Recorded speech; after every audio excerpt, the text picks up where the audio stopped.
Serra do Cipó, Minas Gerais, 15 de julho de 2001. O vento cortante que descia pelas encostas da Serra do Cipó trazia o perfume característico do Cerrado mineiro. Eram 7h43 da manhã quando Roberto Mendes, 42 anos, registrou a última entrada no livro de visitantes do Parque Nacional. Sua caligrafia firme contrastava com a ansiedade das 3 crianças que saltitavam ao redor. Pedro, de 12 anos, Marina, de 9, e Lucas, de apenas 6. Cristina, sua esposa de 38 anos, organizava a mochila com lanches e garrafas d'água, enquanto conversava com o guarda do parque sobre as condições climáticas. Pretendemos fazer a trilha até a Cachoeira da Farofa e voltar antes do anoitecer, escreveu Roberto, acrescentando o horário previsto de retorno, 17h30. Na coluna de observações, um detalhe que posteriormente se tornaria crucial. Possivelmente estenderemos até o Cânion das Bandeirinhas, se as crianças aguentarem o ritmo. Os Mendes eram uma família típica de Belo Horizonte. Roberto trabalhava como engenheiro civil. Cristina era professora universitária de biologia. Acostumados a pequenas aventuras nos finais de semana, haviam planejado esse passeio à Serra do Cipó durante meses, aproveitando as férias escolares de julho. Os registros do Hotel Pousada do Viajante confirmam que a família havia reservado 3 diárias, de sexta a domingo. Chegaram na sexta-feira, 14 de julho, por volta das 19h, após Roberto sair mais cedo do trabalho. O funcionário da recepção, Joaquim Ferreira, foi um dos últimos a ver a família completa. Eles estavam animados, principalmente as crianças. O pai perguntou sobre as trilhas menos movimentadas, dizendo que queria mostrar aos filhos a Serra do Cipó de verdade, longe do circuito turístico comum.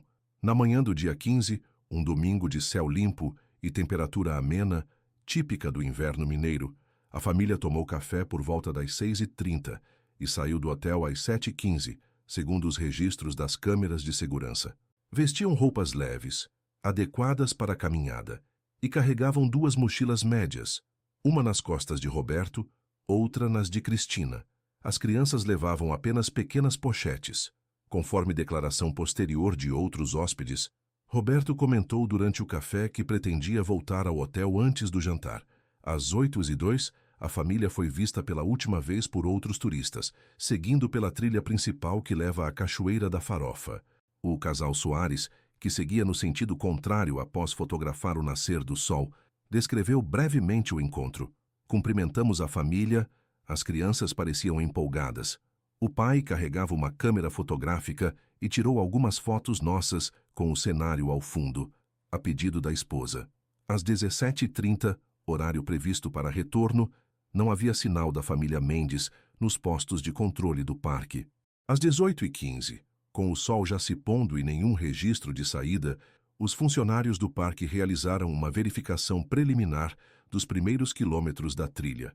Às 19h45, com a escuridão já tomando conta da serra e a temperatura caindo rapidamente, o gerente do hotel, preocupado com o não retorno dos hóspedes, comunicou o desaparecimento à Polícia Militar e ao Corpo de Bombeiros.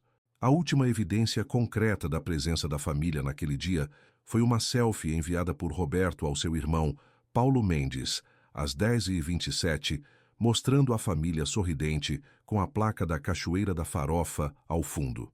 A mensagem dizia apenas: chegamos ao primeiro destino. As crianças estão amando, seguiremos mais adiante. Ninguém imaginou que aquela seria a última comunicação da família Mendes. Com o cair da noite, 5 pessoas haviam simplesmente desaparecido nas entranhas verdes da Serra do Cipó, deixando para trás apenas um registro no livro de visitantes e uma última fotografia digital. O alarme soou às 20h daquele domingo. O sargento Oliveira, do Corpo de Bombeiros de Santana do Riacho, recebeu a notificação e imediatamente acionou o protocolo de busca. Era inverno. A temperatura caía muito à noite na serra. Tínhamos que agir rápido. Relembrou em depoimento anos depois. A primeira equipe de resgate, composta por 6 bombeiros e 3 guias locais, entrou na trilha às 21h07, equipada com lanternas, rádios comunicadores e equipamentos de primeiros socorros. Vasculharam os 5 primeiros quilômetros do trajeto até a Cachoeira da Farofa, gritando pelos nomes da família e iluminando as áreas de mata mais densa que margeavam o caminho. Naquela noite, encontramos apenas uma garrafa de água com a etiqueta parcialmente raspada que poderia pertencer a eles, relatou o capitão Rodrigues, que liderou as buscas nos dias seguintes, mas sem marcas distintivas não podíamos confirmar. Na manhã seguinte, 16 de julho, a operação ganhou proporções maiores. 35 pessoas, entre bombeiros, policiais militares, guias e voluntários locais, dividiram-se em 5 equipes para cobrir diferentes setores. 2 equipes seguiram a trilha principal até o Cânion das Bandeirinhas, possível destino mencionado por Roberto no livro de registros. Outras 2 exploraram trilhas secundárias e áreas de desvio. A 5ª equipe permaneceu na base, coordenando comunicações e recebendo informações. Paulo Mendes, irmão de Roberto, chegou de Belo Horizonte na tarde daquele dia, trazendo mais fotografias e informações sobre a família. Roberto era metódico, cauteloso. Não era do tipo que se arriscaria com as crianças. Algo aconteceu, algo que ele não previu, declarou em entrevista ao jornal Estado de Minas, 3 dias após o desaparecimento. As buscas intensivas duraram 2 semanas ininterruptas. Helicópteros sobrevoaram a região por 8 dias, enquanto cães farejadores foram utilizados nos pontos mais promissores. A cobertura da mídia foi intensa, com jornalistas acampados na entrada do parque e boletins diários sobre o andamento das operações. No dia 20 de julho, o 5º dia de buscas, uma descoberta trouxe breve esperança.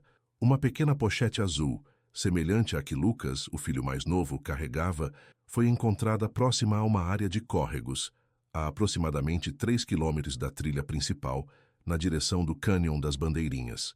Dentro havia apenas um pacote de biscoitos parcialmente consumido e um pequeno estojo de primeiros socorros. A avó materna das crianças confirmou que a pochete parecia ser a de Lucas, mas a ausência de identificação clara impediu certeza absoluta. À medida que os dias passavam, as hipóteses se multiplicavam. A polícia investigou a possibilidade de sequestro, mas a ausência de pedidos de resgate e o local remoto tornavam essa teoria improvável. Autoridades cogitaram um acidente fatal, como queda em alguma das muitas formações rochosas da região, mas as buscas não revelaram corpos. Alguns especularam sobre um encontro com criminosos escondidos na serra, teoria que ganhou força quando se descobriu que um foragido da justiça havia sido capturado na região 2 meses antes. Em 29 de julho, após 14 dias de buscas intensivas, a operação oficial foi reduzida. O relatório final do Corpo de Bombeiros classificou o caso como desaparecimento sem vestígios conclusivos. As investigações policiais continuaram em ritmo mais lento pelos meses seguintes, mas sem avanços significativos. O tempo passou. A casa da família, em Belo Horizonte, permaneceu intocada por quase 1 ano, mantida pelos avós maternos das crianças na esperança de um retorno. Os anos se acumularam. 2002, 2003, 2005. O caso Mendes gradualmente desapareceu das manchetes, sobrevivendo apenas em fóruns de internet sobre mistérios não resolvidos e na memória dolorosa dos familiares. Em 2011, uma década após o desaparecimento, Paulo Mendes, o irmão, ainda distribuía panfletos com as fotos da família em eventos na Serra do Cipó.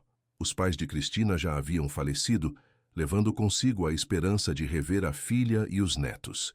O parque instalou uma pequena placa memorial próxima ao centro de visitantes, lembrando aos turistas sobre a importância de seguir estritamente as trilhas demarcadas. O silêncio que se seguiu foi mais pesado que qualquer resposta. 5 vidas aparentemente evaporadas entre as pedras e a vegetação da serra, sem deixar rastros conclusivos, sem corpos, sem explicações.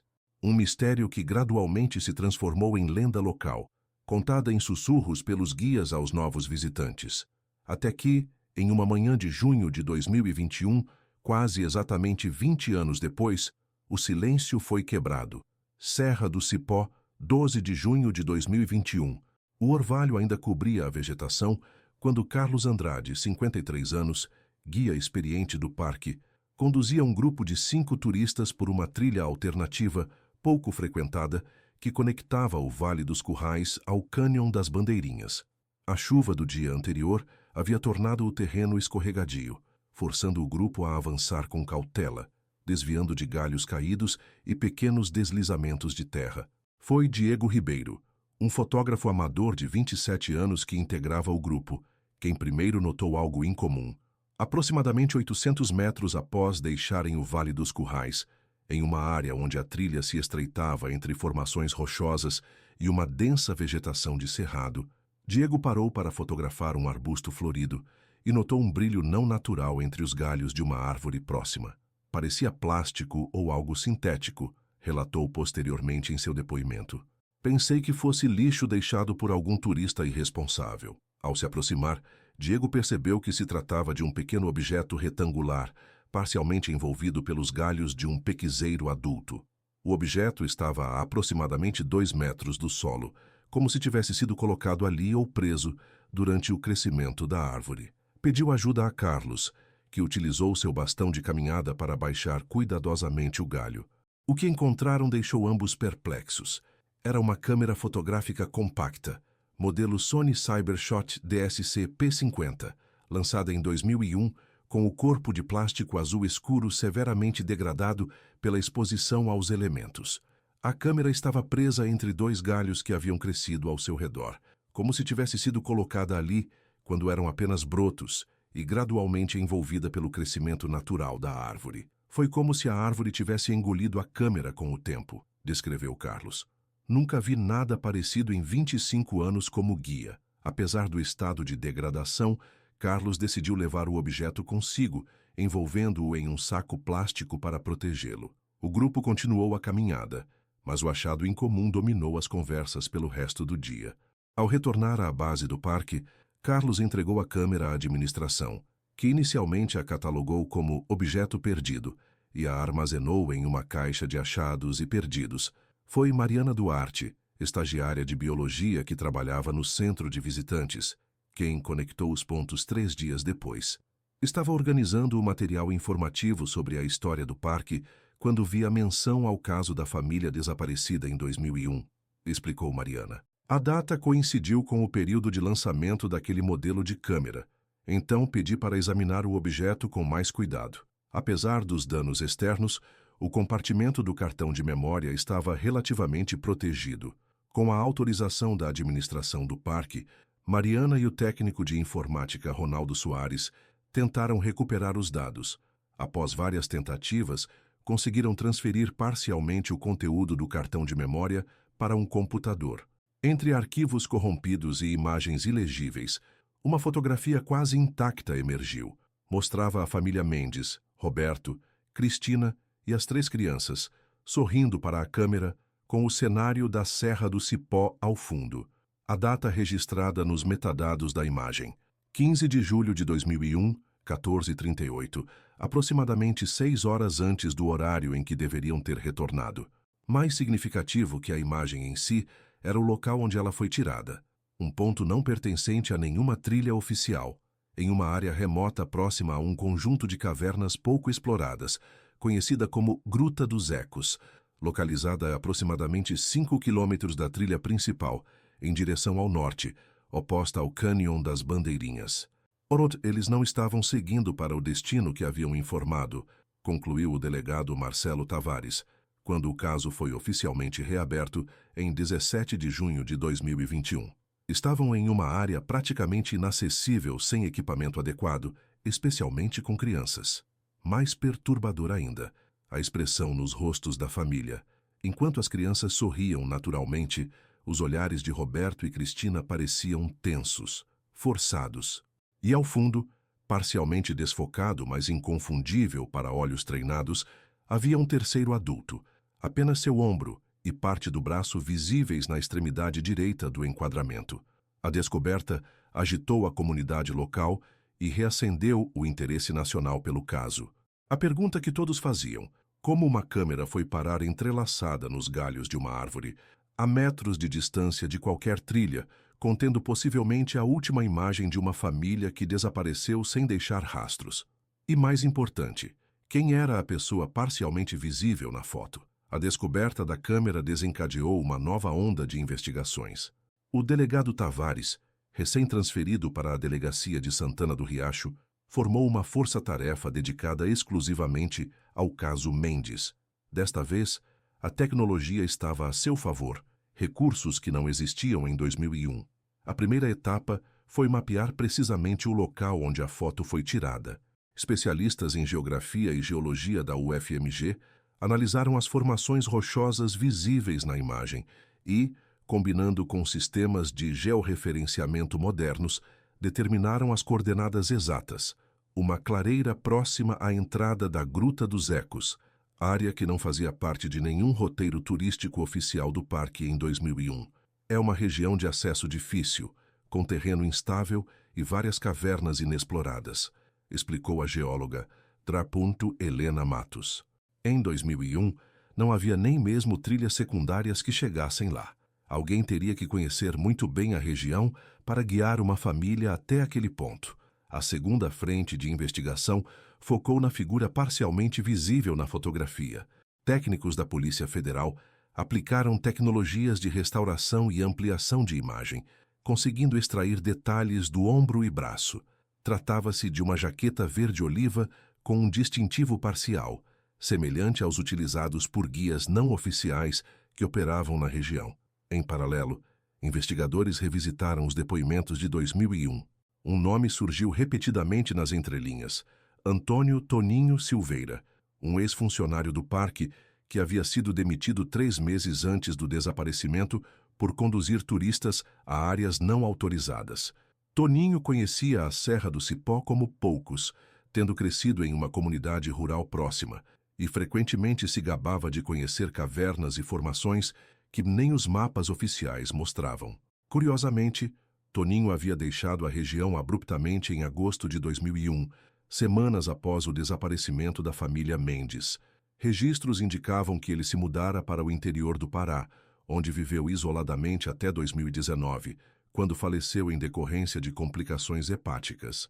A terceira linha investigativa focou no local onde a câmera foi encontrada. O pequiseiro que havia crescido ao redor do aparelho estava a aproximadamente 1,2 quilômetros da localização onde a última foto foi tirada. Biólogos estimaram que, pelo grau de envolvimento dos galhos, a câmera devia estar ali há pelo menos 18 anos, consistente com a data do desaparecimento. Em setembro de 2021, 3 meses após a descoberta da câmera, a investigação chegou a um ponto crucial quando localizaram Jorge Oliveira, 78 anos, antigo morador de uma comunidade próxima à Serra do Cipó e amigo de infância de Toninho Silveira. Jorge, já debilitado por problemas de saúde, inicialmente relutou em falar. Após garantias de que não enfrentaria acusações devido à prescrição dos crimes e seu estado de saúde, finalmente revelou o que sabia. Seu depoimento, gravado no hospital onde estava internado, durou quase 4 horas. Toninho apareceu na minha casa tarde da noite, agitado, em julho de 2001, começou Jorge, sua voz fraca, mas clara. Disse que tinha feito uma besteira grande. Tinha oferecido serviços como guia particular para uma família de turistas, prometendo mostrar lugares secretos da serra. Segundo Jorge, Toninho levou a família Mendes por trilhas não oficiais, afirmando conhecer uma caverna com pinturas rupestres que não constava nos roteiros turísticos. A família, especialmente Roberto, que era entusiasta de arqueologia, aceitou a proposta após conhecer Toninho casualmente no café da manhã do hotel. Ele me contou que levou eles até perto da Gruta dos Ecos. No caminho, o pai tirou várias fotos. Quando chegaram perto da entrada da caverna, Toninho percebeu que havia chovido mais forte que o normal nos dias anteriores, e o terreno estava instável, mas não quis admitir o erro. O que aconteceu a seguir, segundo o relato de Jorge, foi uma tragédia em cascata. Ao se aproximarem da entrada da caverna, houve um deslizamento de terra. O solo cedeu, criando um sumidouro que engoliu parte da encosta, e com ela, toda a família Mendes.